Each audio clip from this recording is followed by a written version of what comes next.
what I have is I have a little wet sandblasting that works pretty good for like a DIY quick, little sandblast. I have used it once before on a truck frame about 2 years ago, and as long as you dry it off with like a backpack blower or something after the water, and you hit it with some etch primer, it works actually pretty good. I know the big wet sandblast kits, you're supposed to add a neutralizer to the water mixing, so any acid from like your water, so like here I have really acidic water coming out of my well. I've actually had it tested by my buddy that works for a water company, and he said, we're basically pumping the devil's piss out of our well here. This little shaky thing turned crazy colors or whatever. I don't know. He's a professional water, new water, I don't know what you call it, filtration company. And so he told me what I need is an acid neutralizing thing. Well, I got that and I plumbed it into the house. So I do have that, but still, you still have like some acid in your water. So if you're gonna do large scale sandblasting with water, you need to look into the liquid, the neutralizing stuff. Otherwise, the stuff will flash rust.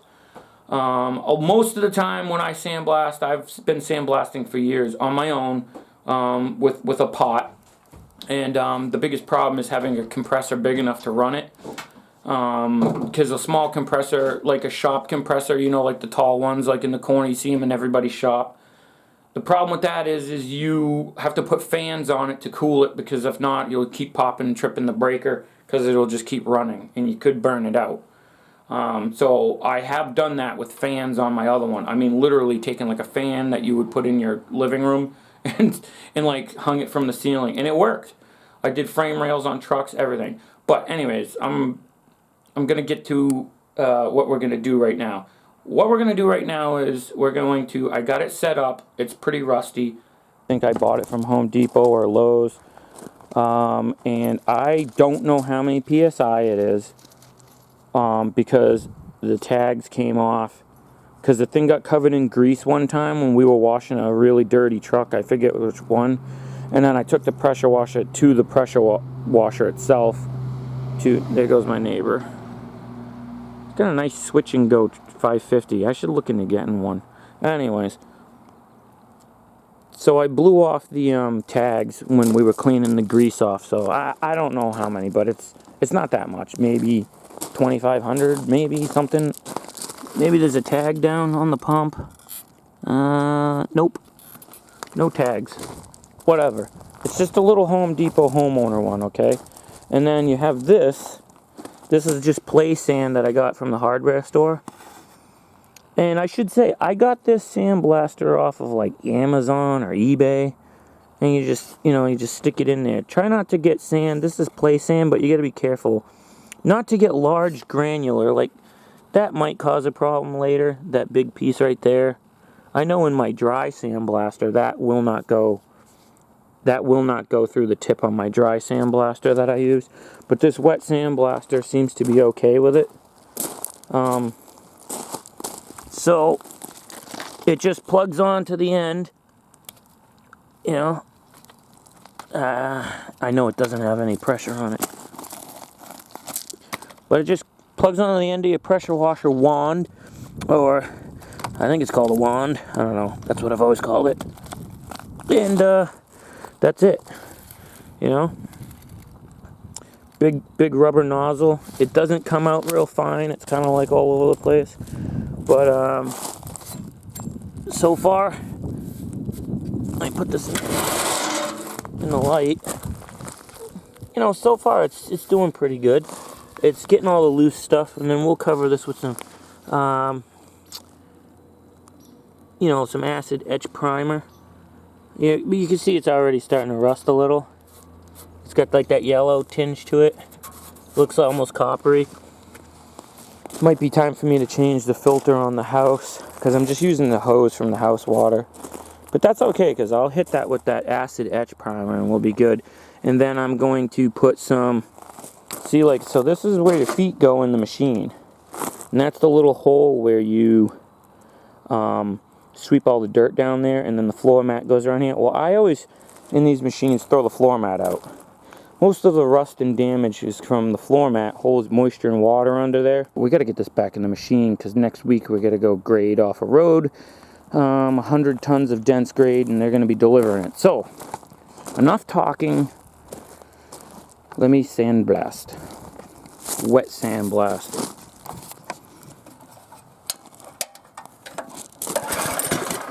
Oop.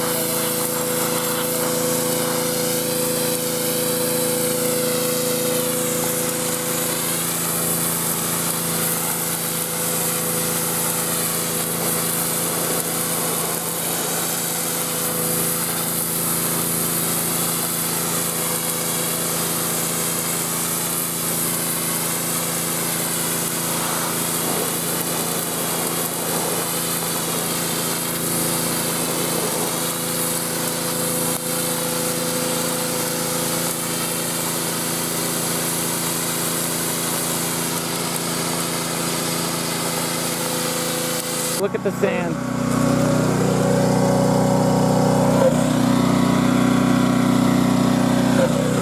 Now if I had a backpack blower and I hit this real quick, it wouldn't rust as quick. So let me get after it, and then we'll check back in after.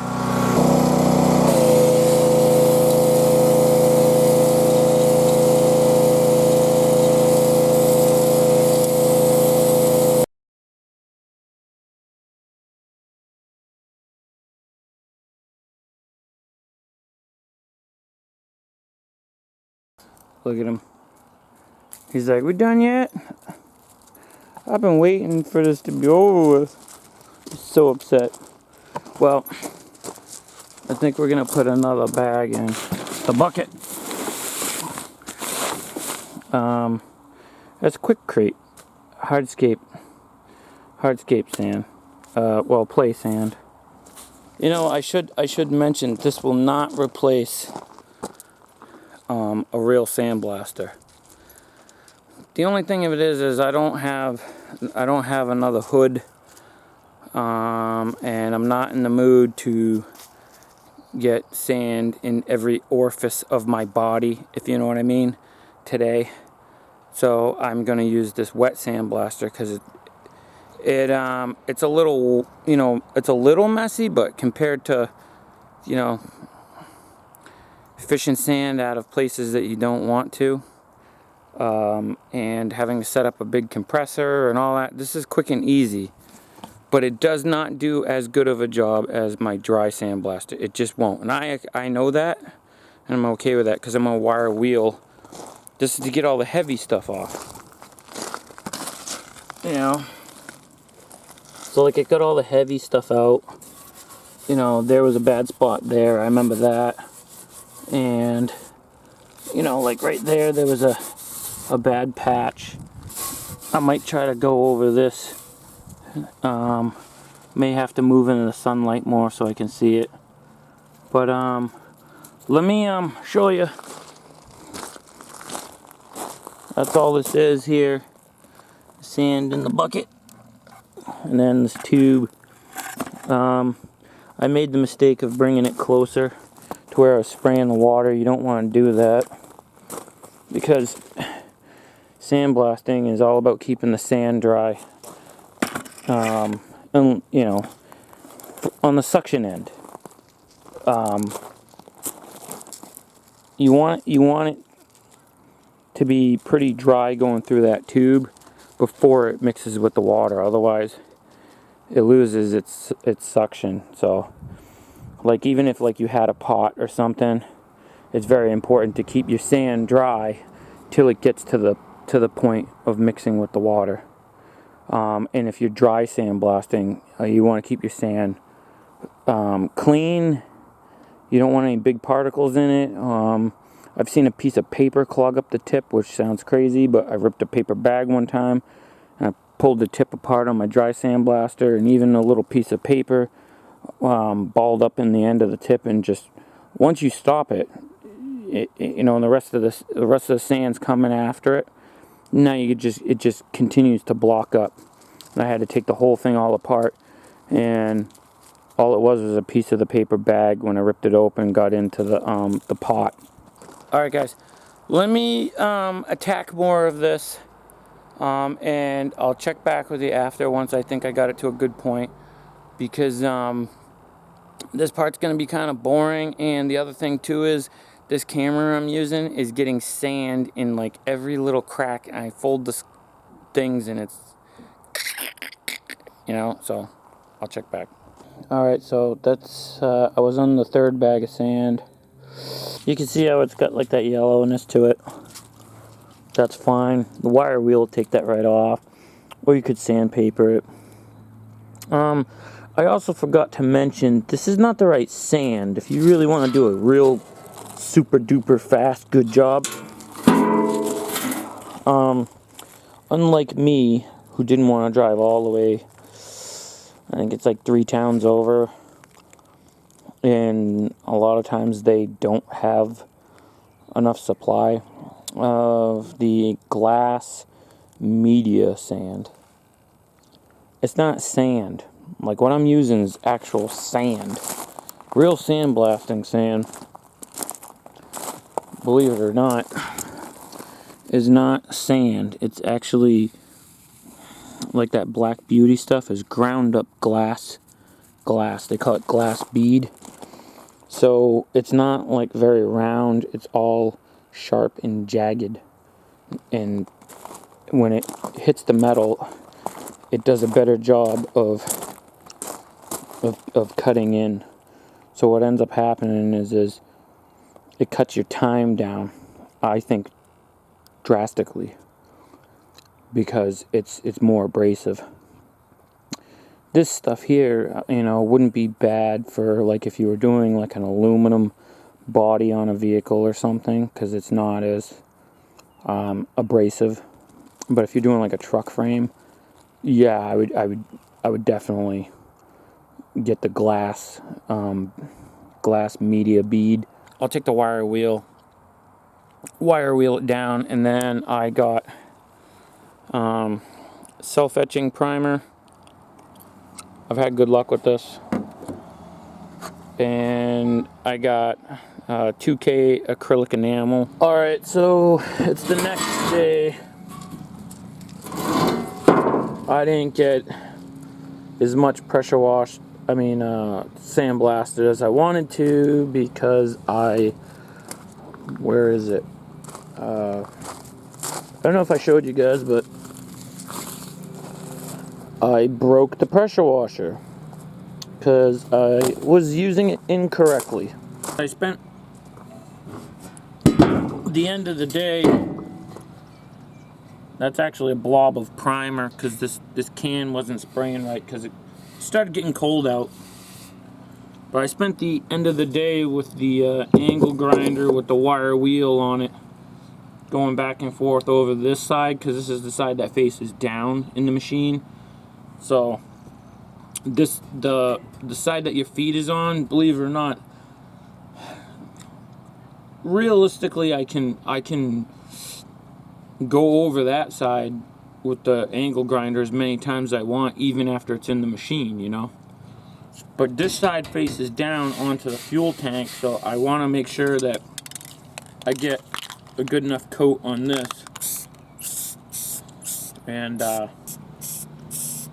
kind of wish I had a shop, because this paint can's really cold, and I heated it up in the house, and it's still kind of cold.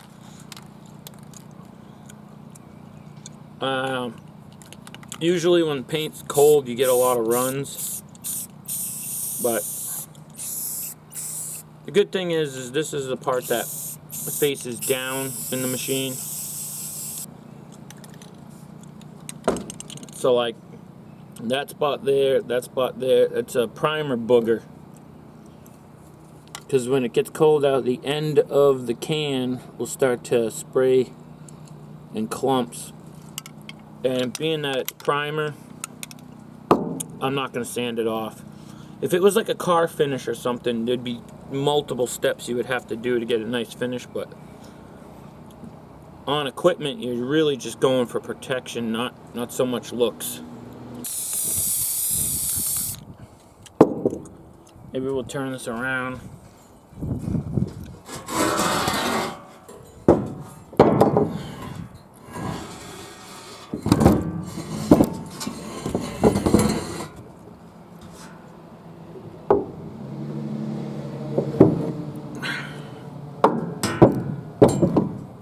This is actually the pedal assembly. I took the pedal out. You gotta take the fuel pedal out to get at the to get this plate out of the machine, and we are gonna have to get new bolts.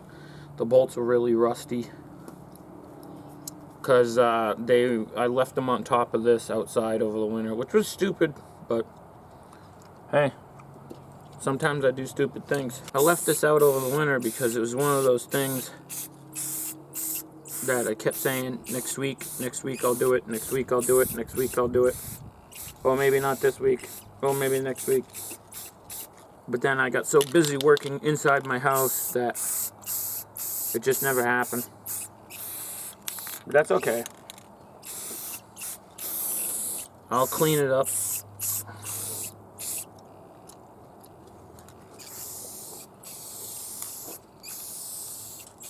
What I like about this acrylic enamel is it's thick.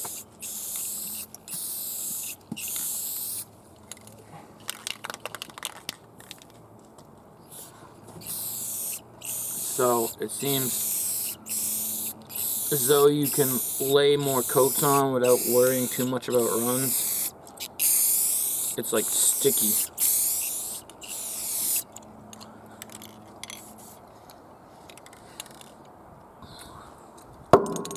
So we'll let that dry. I'll probably go do something else. Alright guys, I hope you enjoyed this video. It's actually from a few months ago in the winter. I've just been so busy working that it's kind of hard getting videos out. And then I had GoPro problems, and I just bought a new GoPro with a spare battery, so we should be all set to go on that. And that video with the pressure washer was kind of pieced in. It was actually in the middle of when I was doing my skid steer.